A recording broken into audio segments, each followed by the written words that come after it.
this fall, there's a conversation that is gonna, and we're gonna have it now into the fall, around how we, this potential for the Fair Share Amendment to pass right here in the Commonwealth of Massachusetts. It's been 5 years in the making, could bring billions of dollars a year in resources that would come off from millionaires in the state of Massachusetts.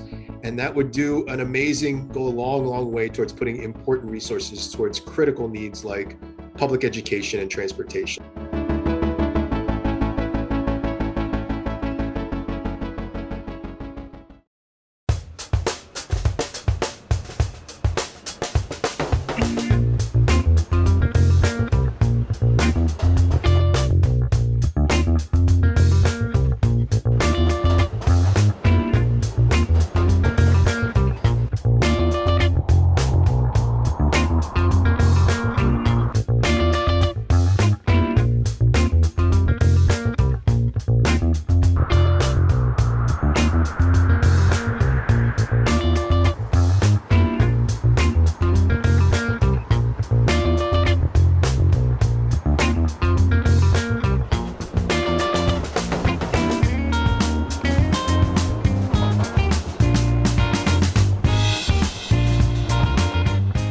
I'm Bob C., the GBH News transportation reporter, and I'll be moderating this series of 4 webinars about the future of mass mobility.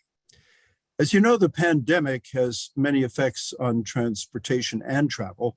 Besides emptying streets and trains and buses, it prompted the federal government to provide billions of dollars to keep transit running. And it gave transit planners a chance to see what was working and what could be improved. In these 4 events, we'll discuss with people who do or advocate for public transit in Massachusetts why this new time is an unprecedented opportunity to make major changes to improve transportation. Before presenting our 3 panelists tonight, I'd like to give the mic over to Josh Ostroff, Interim Director of Transportation for Massachusetts, who has been our active partner on producing this series. Josh. Thank you so much, Bob. Really pleased to be here tonight. Thank you to all the team at the GBH Forum Network and to our panelists tonight and in the episodes to come. Transportation for Massachusetts is a statewide advocacy coalition with over 100 members and partners, and we're working for a more modern, safe, reliable, and equitable transportation system that benefits us all. And this is a particularly interesting topic. It's gotten a lot of play in the past couple of years as people think about fares and how customers, how riders pay for their transportation rides. And one of the challenging things about this is that when we think of transit as a business, then obviously customers need to pay. If we think of transit as an essential public good that enables thriving communities and helps people get to work and school and live fulfilling lives, then we need to think of it a little bit differently. All transportation receives some form of public subsidy in order to operate, whether it's roads or planes or boats or buses and trains. And public transit is no different. So what we are hoping to do in this series, in this segment, is to hear from practitioners and advocates who have really looked at transit from different angles, as an operator, as a rider, as people working to have more intact and thriving communities. And I'm really glad to hear what they have to say and to take the questions of our viewers tonight. Back to you, Bob. Well, thank you, Josh. And tonight, our panelists are Noah Berger, administrator of the Merrimack Valley RTA, which has had free fares since earlier this year. We have Mela Miles, Transit-Oriented Development Director at Alternatives for Community and Environment, ACE, and Lee Matsueto, Executive Director of Community Labor United. And tonight, as Josh mentioned, we're exploring low-income and free fares on public transit, how we can do it, and what's at stake. I'd like to begin with you, Noah. Basically, how did you make the case for going fare-free up in the Merrimack Valley Regional Transit Authority?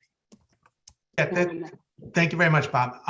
First of all, I started in this role as an administrator back in August. And one of the first things I did was, I went out to each of our 16 cities and towns, talked to the political leadership, but also, rode the buses, talked to riders, went to community groups, and found out what people wanted to see from their public transit agency. What did they wanted us to do, where we were falling short. And one of the things that came up is that fares are a barrier to access. Now, I'm not going to, we have a lot of great advocates on this panel who can make the case about why going fare free is better for society. And certainly we believe that, and we want to encourage that. But I think from my standpoint, and what I had to, when this came up before the board, I had to say why this makes sense fiscally for us. And I think that's something that is often overlooked. The assumption is that it's not sustainable for transit agencies to go fare free. So one of the things that we did is we did, and in some ways this is a very conservative approach. We looked at what is the fully allocated cost of collecting fares. So we looked at everything that goes into fare collection. You know, if anyone has been to a money room in a transit agency, if you're able to find a good one, you'll be the first, because it's universally a disaster. It takes a lot of staff time because, you know, everyone is nervous about being around all these like very dirty, disgusting dollar bills. Literally you have buckets full of money. You have to have, we send 2 managers to go in because each one has to watch the other one. They know they're on camera.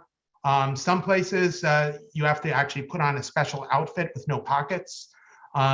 So there's a lot of cost just operating a money room, and also it's sort of staff don't like going into the money room just because of all the challenge there as well. We have to hire an armored car to pick up the money once it's collected. We have to maintain the fare boxes. There, as we get more and more sophisticated, the cost of maintenance is that much greater. You know, a Scheidenbachmann fare box, which is what still is on the T, although not for much longer, apparently, it's $35,000 a pop. So all these things add up. And so when we did the full analysis, we found that for every dollar that comes into the fare box, we only really see 23.9 cents. We also had a decision point because the fare boxes themselves have gotten long in the tooth, the servers that support them. And so we were facing, if we wanted to continue with the current fare collection technology, we would have to invest in an upgrade, which would be almost $200,000 right then and there. So if the time to go fare free was imminent. So in our December board meeting, we presented this case. I actually brought in some outside researchers to just give a presentation showing where it had already been done. And an important point is that while sometimes you think that it's you know, radical woke people that are pushing free fares, if you look at the path that's already been laid out, it's places that people don't, you know, do not associate with being radical. It's Kansas City, Missouri. It's Albuquerque, New Mexico. It's Olympia, Washington. It's Missoula, Montana. It's Lebanon, New Hampshire. These are all sort of salt of the earth, you know, some would say conservative places. So we made the decision, and my board, to their credit, took the bold unanimous vote to go fare free starting March 1 of this year. We had a really, when we had the event kicking it off, and we had both our members of Congress, we had our legislative delegation, we had our mayors there, and for a little showmanship, we actually took all the fare boxes out of our buses and actually showed the last bus coming out of the last fare box coming out of our buses. And there was actually a palpable relief. There was cheering. There was, you know, this made an impression on people.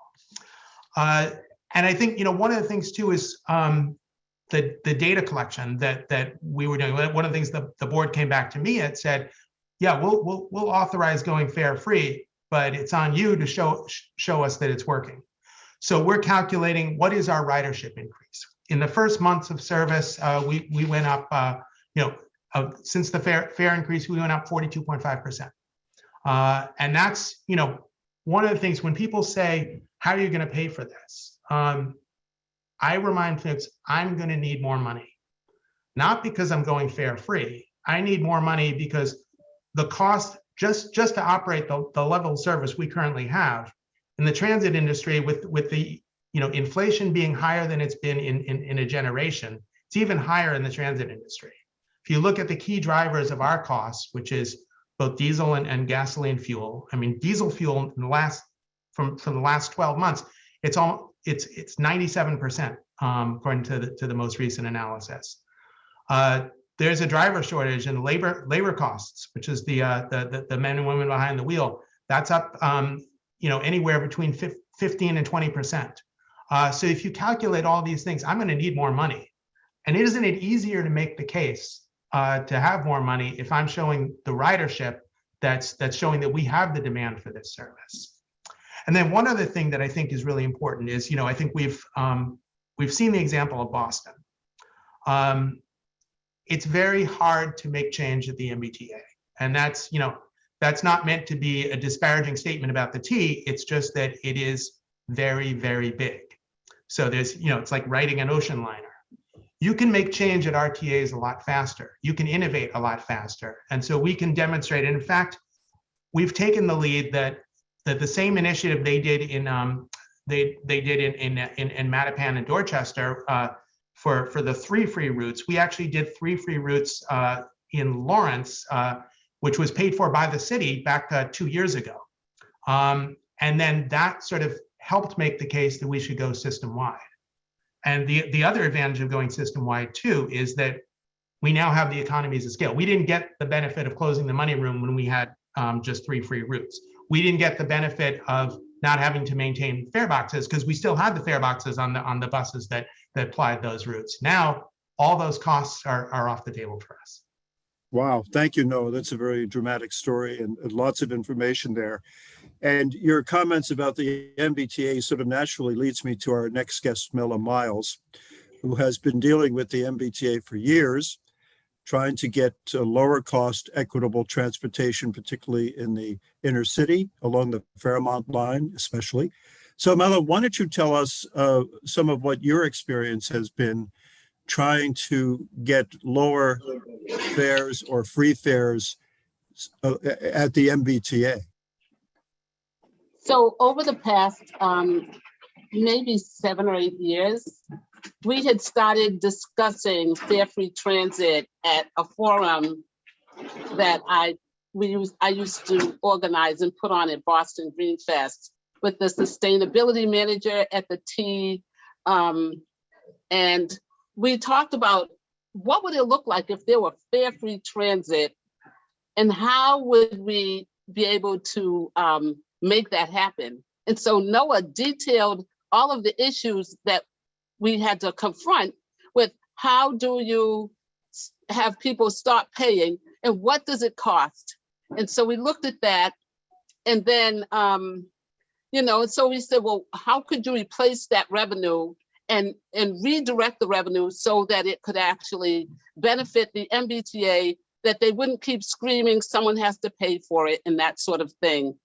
So over this time, we organized and did all sorts of things to work with it. But over the past year, 2 years, we have been working with Michelle Wu, our current mayor, on stopping fare cuts. And she really loved the free to T idea. This was something that was very near and dear to her heart.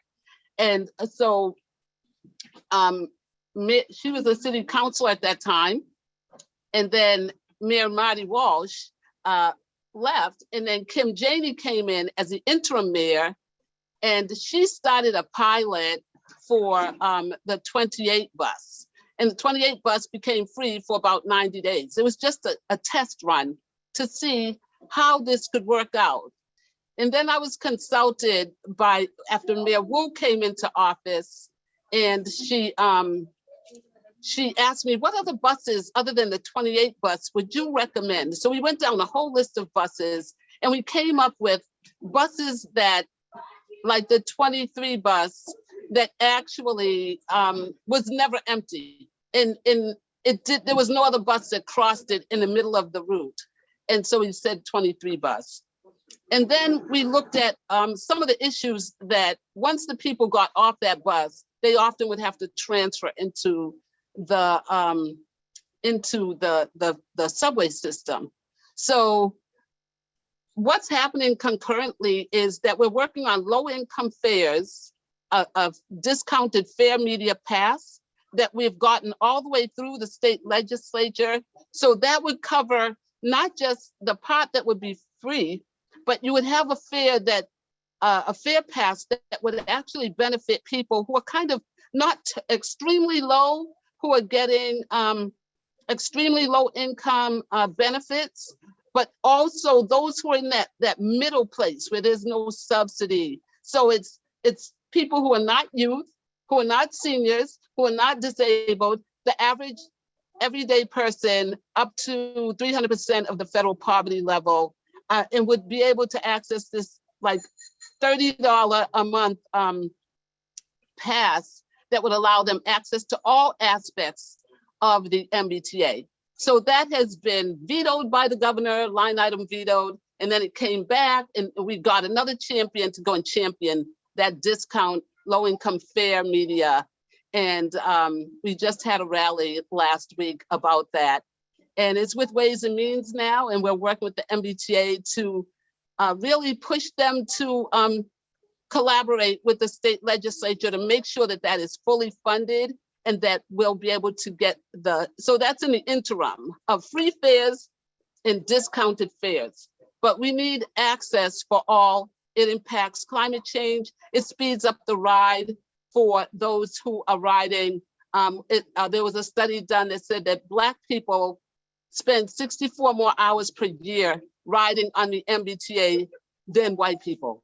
And so getting that time back, speeding up the buses while they're moving without fares being collected, that's everything and putting up to $500 per year back into the pockets of the people who are saving with the discount fare pass. And then the free one, that's just even more money in your pocket because you're not spending any money per month to ride on that bus. So that's some of the work we've been doing thus far. And it's all aimed at making transportation more affordable for people. Lee, let's turn to you. Public transit is a public good. That mindset, that way of perceiving as transit as not so much a business, but as a public service. Talk about that. Yeah, sure. Thanks so much, Bob. Thanks, Josh. And great to be on the panel with you, Noah and Mela. Just a real honor. So I'll just share quickly, Bob, so for those who don't know me, I come into this work as a transit organizer. That's a lot of how I got into this work, 20 years ago, almost fighting on issues of fare increases. And I'm really fortunate to be in a place right now at Community Labor United, where we get to bring together directly affected riders that are organized by community groups in your neighborhoods with the workers that actually are operating and maintaining the system. And together, we actually have been working to kind of confront this issue of investment in public transit, what the system looks like, and how affordable it is for its riders. And so, I think when we think about this mindset, Bob, that you mentioned, public transit, public good, that's the name of the coalition. And it very much is about looking at ways that we can fund with ideally progressive dollars that aren't hurting low-income people in our communities, that are looking at opportunities to raise resources, not fares, that would actually really benefit the system and help sustain it. And so, I think right now there's a key decision and opportunity to be talked about where we look at what's on the table right now. And I think many of your people who are watching understand that there's an enormous amount of federal resources that are kind of flowing to our state, and particularly to transportation. And so there's a lot at stake there, because those are some resources that I think we've been using to stabilize our system, put off cuts, put off layoffs. And I think there's an argument to be made for not just stowing those dollars away and putting them into capital, which is, fixing things, which is really important, but also looking at the structure of how our systems are structured in terms of their fares. And so, Mela, Noah is doing amazing work to sort of set the table on this. Here in Boston, we're really lucky to have an effort that is pushing the envelope, so to speak, on this issue of free fares. And meanwhile, we're doing exactly what Mela talked about. We're trying to say, how do you make sure as many people, all those people that really deserve and need that benefit, who depend on public transit, have access to a more affordable system on our path, quite honestly, to what I hope will be a free, fair system. And one thing to note, I think that I think many people have come to learn over time is that, you know, people, I think, go after the T a lot for the condition it's in, right? They go after the T for all the choices they made. And yes, I have my own issues with the MBTA. I'm a rider. I depend on the orange line. I have all kinds of issues. And one key thing I just want to make sure people understand and remember is like this issue around affordability goes way back. Some people may know this, but in 2000, they changed the way the T was funded. And that was the legislature making a decision, a deal. And part of that deal was, we're going to go ahead and change the way the T is funded. We're also going to make sure that you have the responsibility for paying off an enormous amount of debt towards transportation projects that the state is responsible for, over $1 billion. And what that all equates to is basically the T having to pay hundreds of millions of dollars each year towards debt. And that is an enormous disadvantage for our transit system. It's great that we have dedicated resources, but they're already at a disadvantage by being saddled with $1 billion+ of debt. And so I mentioned that just because they're already operating kind of behind the ball, like, and their only solutions have been fare increases and service cuts up until now. I love how we're starting to flip the conversation on its head, talk about new ways of investment, these federal resources, and just talking about this as a public good. So I have a lot more to say, but great honor to be on here. Thanks. That's a great start. Thank you so much, Lee. I want to check in with Josh. Do we have any questions yet, Josh, through the chat or the Q&A? Just checking in with you. Sure. Well, Sam asked if we, what would it take for us to stop treating, to paraphrase, to stop treating transit as a business that has to break even and more as an essential public good? And what needs to change, whether in the legislature, the administration, in society, to do that? So paraphrasing that question, but I think that's an interesting perspective that we need to understand. Any of our panelists want to chime in? I'd love to. I mean, Sam, a great question. I think there's a lot of ways we can approach this. I think we should hold the MBTA accountable for decisions that are being made, right? And bring to light, you know, what some of the choices are that we need to actually examine. And the one I mentioned in this context that is, you know, resulting in hundreds of millions of dollars in profits to a private company is the sort of arrangement that the T has to upgrade its fare collection system. So as many of you know, we got the Charlie cards and those gates and all that. The T is intending to revamp that entire system. And the payment that they've made overall is basically an agreement. I believe it's around $1 billion over the course of 10 years. A huge, enormous investment. And a couple companies, the Cubic company, and then there's an individual, John Lang, are tied to the execution of this agreement that the T has. And it's way behind schedule. It's way behind schedule. The costs have increased over time. And here we are looking at, and there's a report that we can share a link to here that actually talks, I think it's already in the chat now, but it talks about how much of those resources are actually just going to profits for the company. And so I mentioned that, Sam, in response to your question, because I think we have to recognize that there already are parts of our system that are sort of for sale, that are being sold off. And I think our only way of addressing it and figuring out a different path is to, one, just acknowledge that, and two, to see if we can actually course correct a little bit. And I believe that there's an opportunity to do that. I've been really, amazed to see the work that like Noah has done in his system to just take a really good look and understand the cost that they're putting into the system and starting to change that thinking. And if I could add to go ahead, that, please do. Yeah, no, and first I agree, Sam, with the tenor of your question. I'm going to relay an interesting anecdote because I think it's telling. When I was sort of meeting with different folks, and one, I actually ended up on community access television, which is always fun, in Methuen with the mayor of Methuen. And if you know the mayor of Methuen, again, someone who would certainly not identify as a radical. He actually bristles when you call him a politician. He says, I'm a businessman who happens to be mayor. And we were talking about what our ridership experience, and this was back in the fall. And I was saying, you know, we're some 60% of what we were carrying before the pandemic. And he looked at me and he said, as a businessman, I'd say if that's your problem, why don't you try going fare free, and then you'll get your riders back. And actually, I relayed that story to the Methuen rep on my board, you know, before the vote, and she actually went back and looked at the tape of the community access show and said, sure enough, her mayor did indeed say that, and that was enough for her.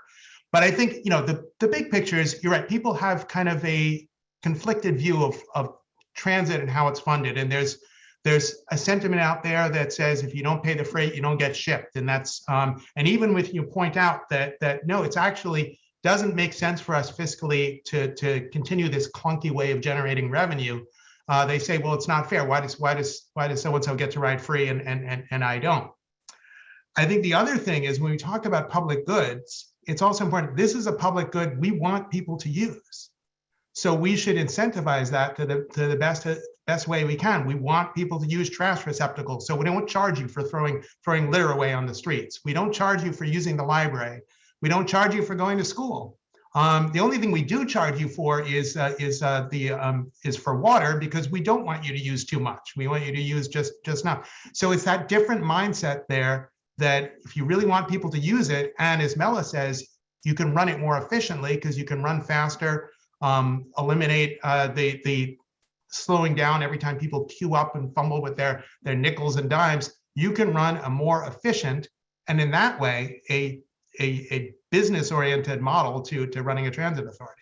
Good point. And also, when you do away with the fares and more people are using the system, they're getting to where they have to go, whether it's jobs or shopping, right, Mela? I see you nodding. I mean, it really does help everyone in terms of building up economic strength, doesn't it? Yes, a study was done to see where people would go if they had a discount fare pass in collaboration with the MBTA. And they found that the people who were given the discount fare passes versus the ones who had to pay full price, they did things that would benefit them in a public health way. They went to more doctor's appointments. When they had to pay to get there, they would put off their medical care. So the thought that a fare could impact someone's health in that way is, you know, or the availability of a discounted fare would help people to be more healthy and to go and take better care of themselves, not just to go to school, to church, or to, you know, their religious whatever. It's not just that, shopping, getting food, all of that, but also caring for their basic needs, like their health care. That's very important. And so we need to look at our fares and see that it is a public good. It's a necessity. And the public transit needs to recognize that it's not just, you know, people trying to ride around. They often would open all the fare gates when they were doing a diversion on the MBTA, or during the pandemic, no one had to pay. And so we said, you've tested this out. You see that it works. You see that the bus moves faster. There's less congestion. There's less stalls on the street. When the buses are stopped and they're dwelling at a stop, more pollution, more greenhouse gas emissions are being spewed out of their diesel electric, not enhanced electric hybrid buses that they keep purchasing. But we won't go down that road. So that diesel pollution is lowered because the bus is moving along faster and it's not polluting our communities where the bus runs through as much. Right, lots of benefits besides just the financial consideration, which, and people's health, of course, if they're not healthy, that's very expensive for society in general, right? I'd like to ask a general question about, you know, people ask, well, how are you going to make up for the revenue loss? What is going to be the source of funding? I'd like to hear your thoughts on that, all three of you, as to where the money is you think should come from to keep the transit system going if no revenues or no fares or fewer fares are being collected. Who would like to go first with that? Well, certainly it's in my best interest to have an answer to that question sooner rather than later, because I keep getting asked that. I think, first of all, I mean, this is, you know, as I certainly outlined earlier, most transit properties need significantly more resources than they have, regardless of their fare collection policy. That said, I think it's, first of all, there are little things that people may not be aware of, that the formula funding that comes from the Federal Transit Administration, there's an incentive tier that includes, you get more formula funds if you carry more riders, and if you have more service miles. So with, you know, as Mela outlined, you know, if you're able to make your trip quicker, you can actually put more service on the road, which is more miles for the same cost, because we pay primarily by hour. And secondly, if you're carrying more riders, you get a bump up in your incentive tier. So that's certainly not going to fully fund the gap, but that's a piece of it. I think part of what by carrying more riders, you also help make the case for the importance of public transportation.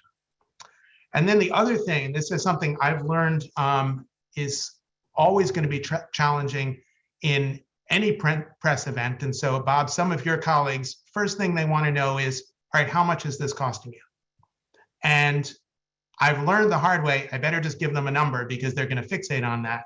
But because we have a little more time here, it's awfully hard to pin that down. What exactly are you charging? And if you look, it's handled differently depending on what the agenda is of the people asking the questions.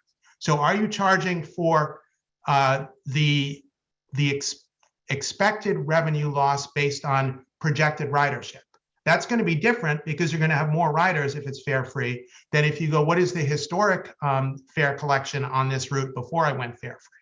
The reality is the marginal cost to the transit agency between carrying the number of riders you have now and the number of riders you get with increase because of fares, because you're not collecting fares, is zero. So maybe you shouldn't charge that difference, but I think that's often what's calculated, is projected revenue loss. The other thing is that when you look at the federal government or the state government paying for the difference in fare, you never charge for projected revenue loss. What you charge is the net cost of service, which is your operating cost minus the fares collected. So it's still the same line item, but it gets awfully hard to pin down, particularly if the operating cost is coming down because you're not putting money into fare collection, even if it's going up for all the other things. So these are, I think when you look, what is the fully allocated cost? What is the marginal cost? And then lastly, I think the one good point that folks have raised with me is, what is the opportunity cost? What are you not doing because you're not collecting fares? Are you not running later into the evening? Are you not running a greater frequency? And what I tell folks is, I'd love to do that. And that's something that is part of our aspirational plan. But the reality is that's harder to do quickly. One, we're in the midst of a driver shortage nationwide. So even if I wanted to, I can't put more drivers on the road because I don't have them. Secondly, I don't have the equipment to do more frequency. I'd love to be in that place, but that takes a long time. The lead time to get a new bus is anywhere from 18 months and more now with the supply chain issues. So the things I can do now and help make the case for all those other benefits are doing what I can to generate the ridership now so I can get those capital investments and operating assistance down the road. How about you, Lee? What are your thoughts about we've all heard there's got to be some kind of more reliable funding source for transportation. What are your thoughts about that? Yeah, I got a lot of different options on this. I think it's a myth that the resources aren't there, is what I would start off with. And I mean, one key thing that I would just say there's probably three parts to this. One is just, we got to look at the federal funding that is coming to our state, our cities and towns, and our departments like the transportation department and the T, right? Those are billions of dollars, right? There are literally tons of resources, unprecedented levels that are coming there. And I believe it's a major opportunity to not just make sure the state of our system, right? Everyone is concerned about the safety and the maintenance and of our system. That has to be dealt with the capital funds, right? But there's a huge argument to be made, given sort of the projections around where we stand financially, at least with the MBTA, that you got to use some of those resources to stabilize the financial situation for the MBTA. And instead, what we see is the team making some, I would say, questionable decisions about funneling resources away from their operating dollars and putting that into their capital budget. I just, I think there was a $500 million transfer done last fall. That stood out to us as a huge opportunity that we could have used those resources. Those were American Rescue dollars that should have been used to stabilize the system. We think it's a mistake to use the dollars that way. So that's kind of one angle, is the federal dollars. I think two is just, we have an opportunity, even just with the state budget, around the dollars that are allocated to the MBTA. And this year, the dollar amount is the same in the governor's budget and in the House budget, 187 million. The major difference is that the House is asserting that all of those dollars should go to operations. That is different than what the governor is saying. He would like to see 60 million put towards capital. And it goes back to what I was just saying, that I think there's a huge opportunity, if we keep those resources in operating, to make sure that we support programs like this that keep riders in the system and that get people to where they got to go, that really depend on it. The third one I'll just quickly say, Bob, is just this fall, there's a conversation that is and we're gonna have it now into the fall, around how we, this potential for the Fair Share Amendment to pass right here in the Commonwealth of Massachusetts. It's been 5 years in the making, could bring billions of dollars a year in resources that would come off from millionaires in the state of Massachusetts. And that would go a long, long way towards putting important resources towards critical needs like public education and transportation. So obviously that's something we want to see advance. And so there's just a few thoughts. Thanks. I think ultimately it ends up on Beacon Hill in some form, whether it's the legislature or the governor. And there's a kind of a danger to that, because we've left it to the legislature in the past, and look at what has happened. Is there a danger that by depending on the legislature without some kind of solid bulletproof formula for funding, that there would be an inevitable decline in quality and service just due to the politics of the matter?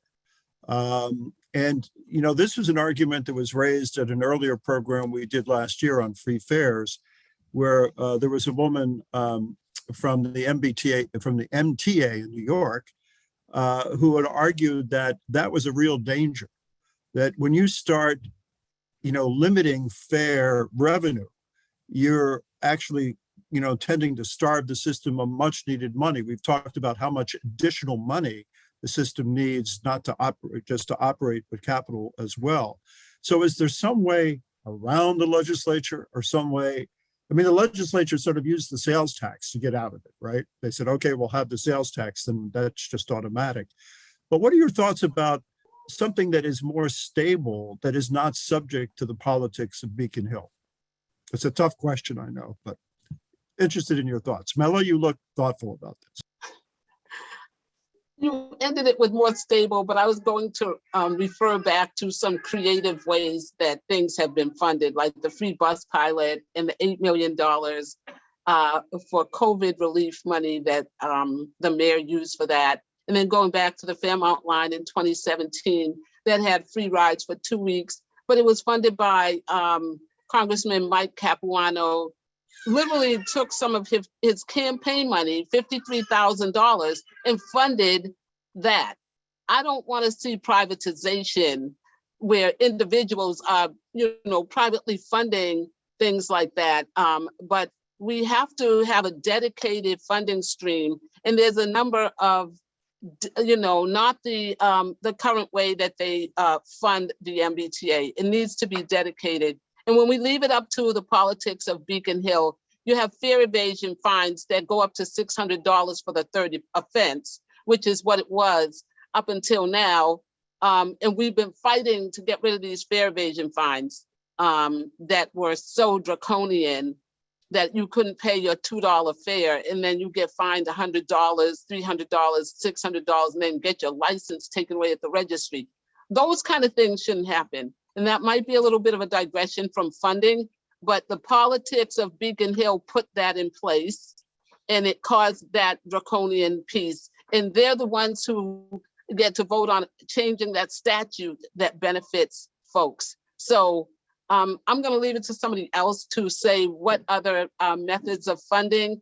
We have fair share amendments, there's a bunch of different things, but we need a dedicated funding stream for the MBTA, and it shouldn't be based on forward funding or little bits of sales tax. We need more than just that, because right now we're getting sales tax revenues and things like that. But you know, it has to be more than just that, because that hasn't worked thus far. And we keep finding ourselves back where we are. And then we talk about fiscal cliffs in a couple of years and things like that. But, you know, if you make it free, you divert the fare collection money, the fare gate, the fare vending equipment maintenance and all of those things, that money can be redirected somewhere else if you're not paying for all of that extra, those extra costs of collecting fares, No, that's which a we good spoke point. about earlier. And I know when I've talked to Mayor Wu about what happens after 2 years, her response is very interesting. It's like, well, let's see what happens. And her belief is that when people see how beneficial the free fare system is, that there will be more of a political will to do something in this direction. I think she's really counting on that. She's counting on the public's reaction, and then maybe some brave politicians standing up and saying, yes, we have to make this right. It's a long shot, but that's what I get from her. Lee? And Bob, just one story. One of the things I did here is I invited my entire legislative delegation one at a time to ride the bus with me. And folks in my office figured out, looked at the district maps and figure out which route goes through their district. And if you're a politician, you have a captive audience for an hour. That's an ideal place to be. And these are the real people, people who vote. And I've had, bipartisan members of the legislature. Now, that takes work, but it's important to cultivate the folks on Beacon Hill.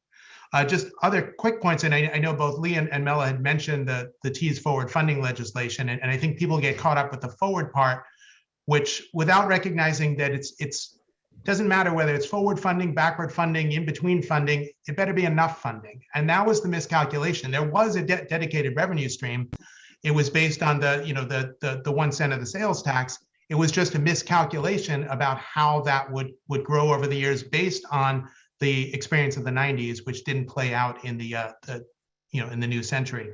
And I think the last point is that, when Lee's talking about operating assistance, that is critical. And for any transit property such as ours, which is funded as in a large urbanized area, back in the early 90s, the federal government got out of funding operating assistance for transit authorities.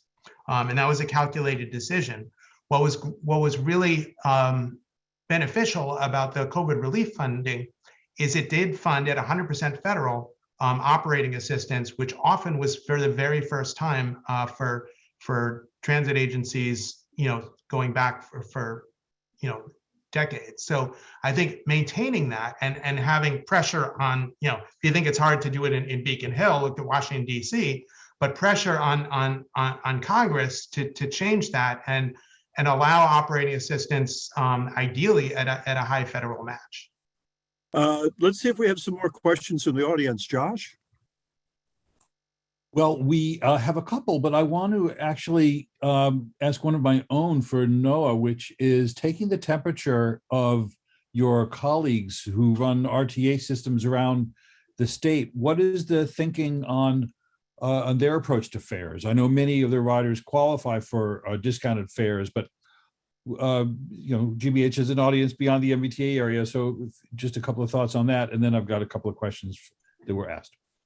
Josh, you're trying to get me in trouble. No. I have, it's in my professional best interest to make it very clear that what works for us may not work for our brother and sister agencies. And that is true.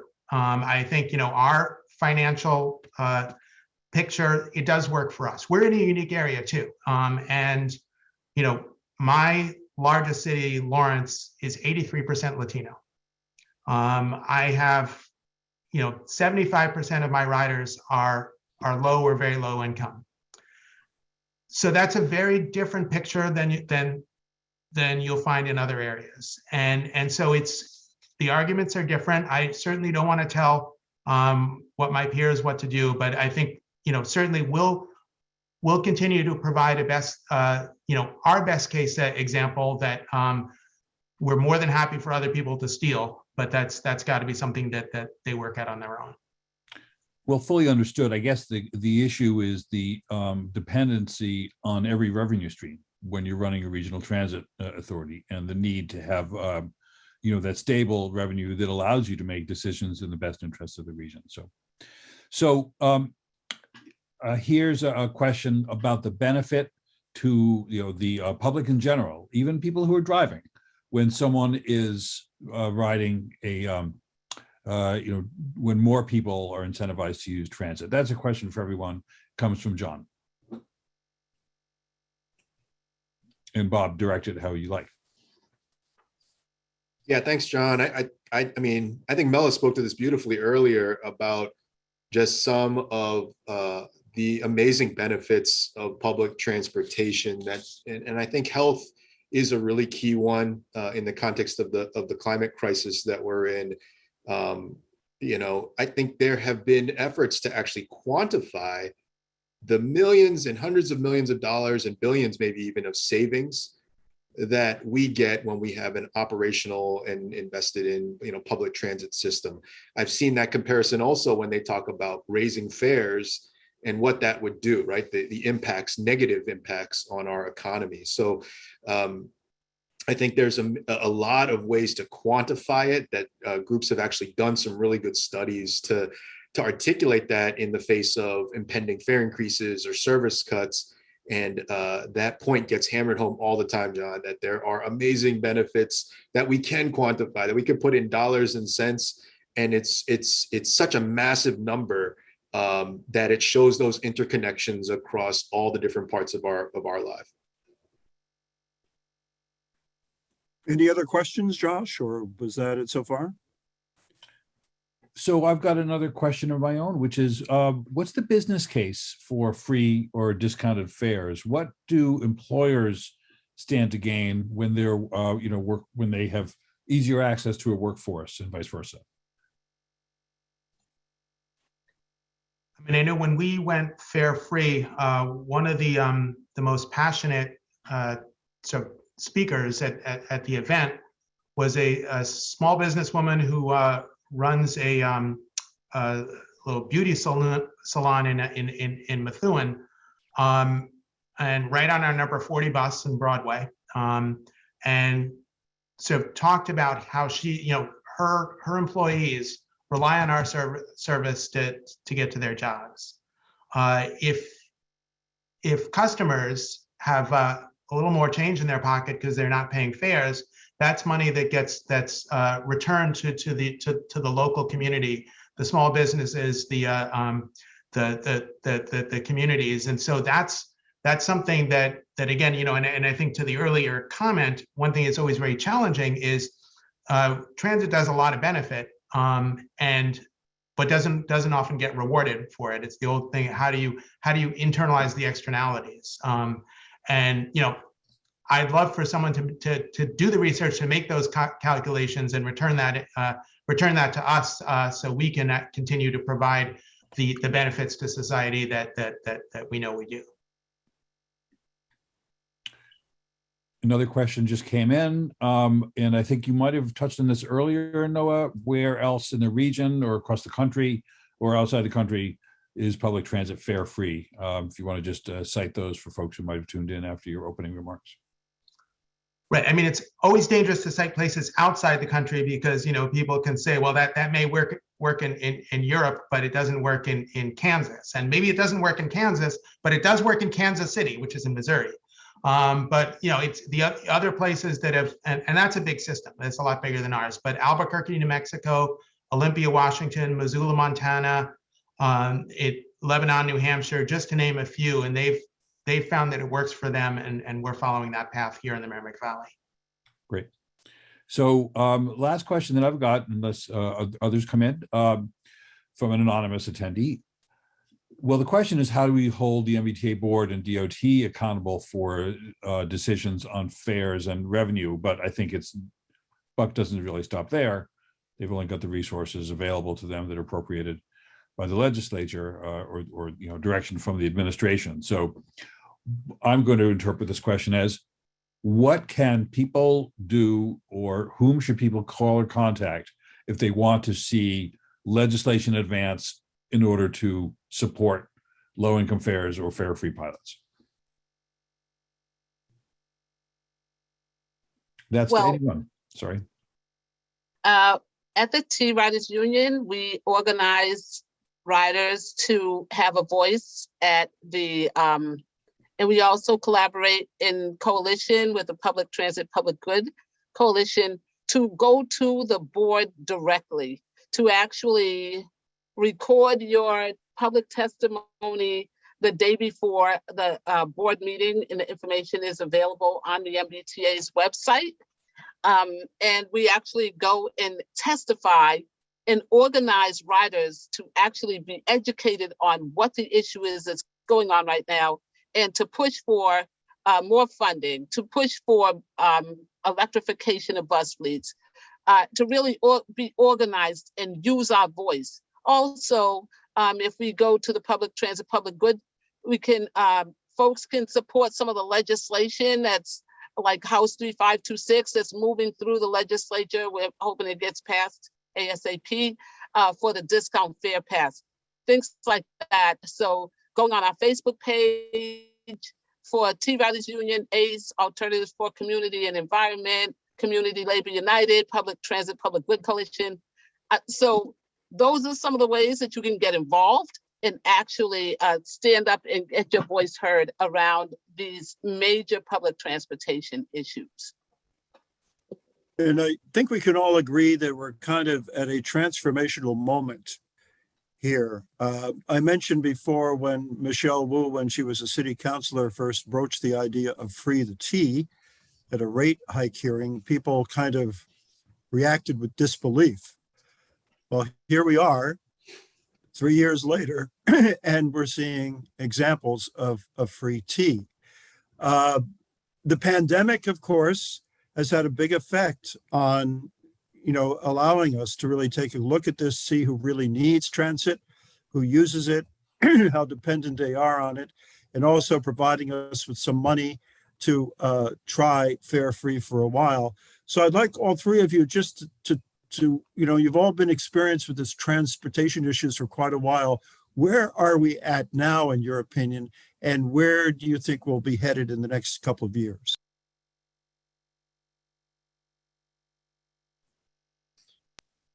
Big question, Bob. So I think, you know, I think I just would start by just recognizing where we are, which is we're in a tough place economically, right? Like people talk, you were talking about the cost of gas, right? For Regional Transit Authority, NOAA, like the recession, right, that we're in is hitting families and workers extremely hard right now.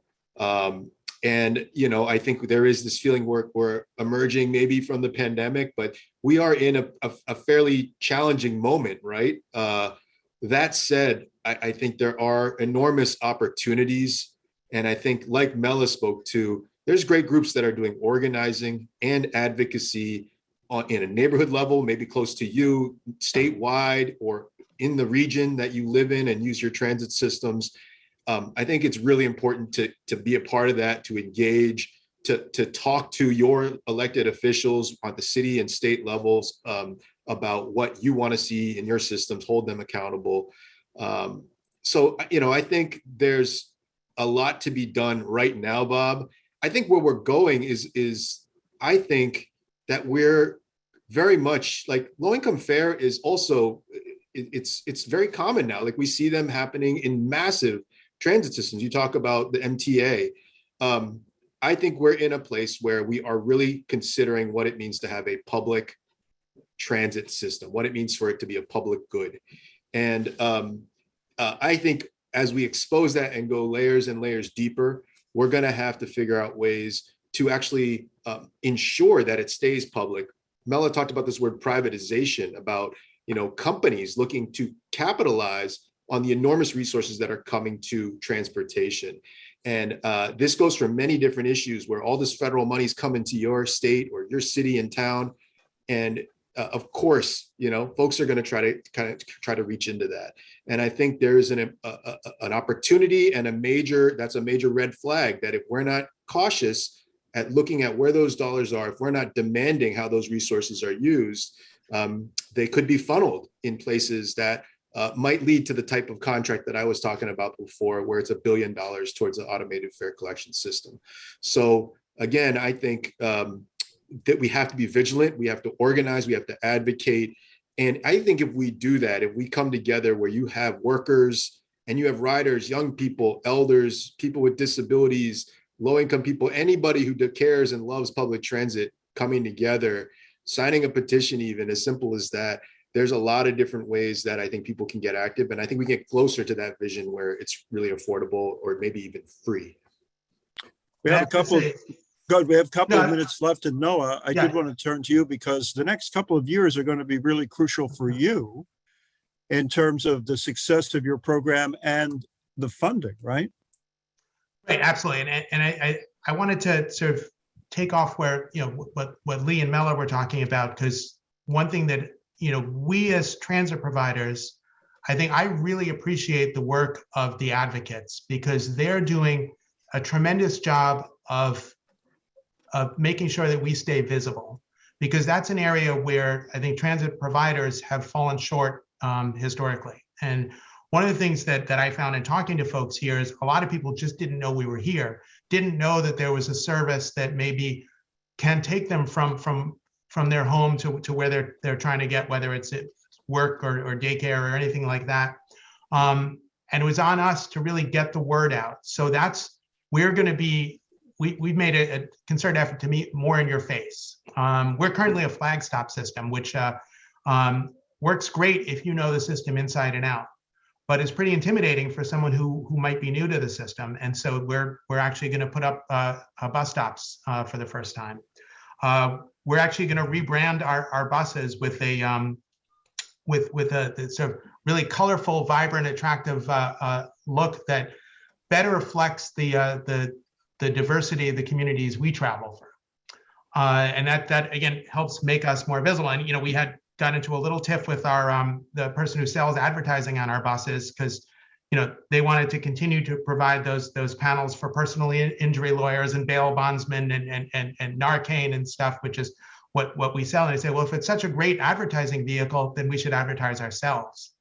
I think we need to make the case for more funding, because that's what it's going to take, and also make sure we're valuing the time of our riders. Our routes, for historical reasons, have started getting very, very meandering and snake back and forth and double back. And that's fine if you have all the time in the world. But if you don't, if no one would walk or drive that way, why should our buses go that way? And that stuff we're doing too, that has not been looked at up here in a long time.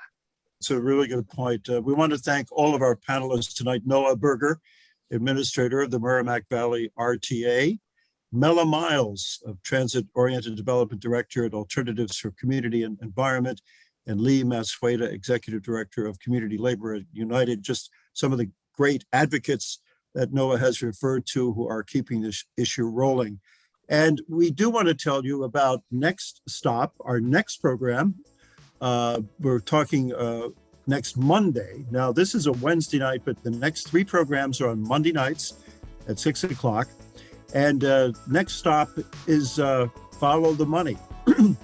We'll be discussing the funding for a sustainable transportation system with Brian Kane. He's the Executive Director of the MBTA Advisory Board.